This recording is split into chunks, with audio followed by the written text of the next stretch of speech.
Hello বন্ধুরা, কেমন আছো তোমরা সবাই? আশা করছি ভালো আছো। আমিও মোটামুটি ভালো আছি।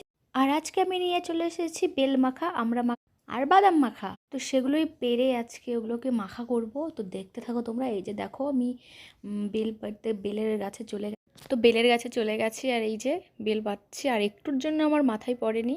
তো তারপরে আমরা চলে গেছি বাদামের গাছের কাছে। তো এখন বাদাম একটা ভালো দেখে, লাল দেখে, যাতে মিষ্টি হয়, তো সেরকম একটা বাদাম দেখে পেড়ে নিয়েছি।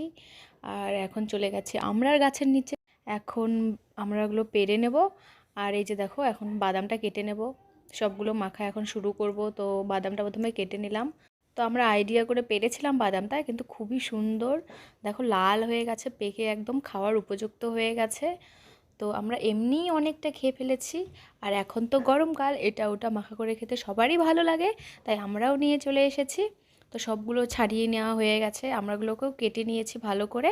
তো এখন মশলাগুলোকে আমরা ভালো করে, আমি আগে ভেজে নিয়েছি মশলাগুলো, তারপরে এখন বেটে নেব। এখানে আছে জিরে, ধনে গুঁড়ো আর গোটা লঙ্কা, শুকনো লঙ্কা। প্রায় 15টার মতো লঙ্কা আছে, মানে বুঝতে পারছো সবার খেয়ে কেমন অবস্থা হবে। তো মশলাগুলো ভালো করে একদম মিহি করে বেটে নিতে হবে।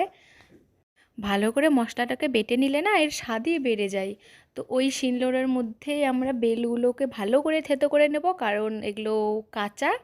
তো যদি না থেতো করি তাহলে খেতে কষ্ট লাগবে, ওই জন্য আমরা থেতো করে নিচ্ছি ওই শিলনোড়ার মধ্যেই। তো এক এক করে সব বেলগুলোই আমরা থেতো করে নেব। আর ভিডিওটা কে কোথা থেকে দেখছো অবশ্যই কমেন্ট করে জানাতে ভুলবে না। আর কারা কারা এইভাবে কাঁচা বেল খেয়েছো অবশ্যই কমেন্ট করে জানিও। তো এখন আমরা বেলটাকে মেখে নেব। লঙ্কা গুঁড়ো, লবণ, হলুদ, জিরে গুঁড়ো, হালকা একটু চিনি, একটু তেল দিয়েছি, একটু কাসুন্দি দিয়েছি, দিয়ে ভালো করে মেখে নিয়েছি। তো ওই সেম মশলা দিয়ে আমড়াটাকে মেখে নেব।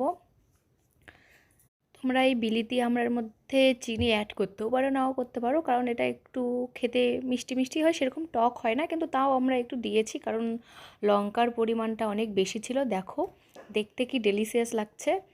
তো এই যে সব মানে 3টে মাখাই আমাদের কমপ্লিট হয়ে গেছে। তো বাদাম মাখাটা স্কিপ হয়ে গেছে। তো এখন আমরা খেয়ে দেখব কেমন হয়েছে। Just awesome. বেল মাখাটা তো জাস্ট মুখে লেগে আছে।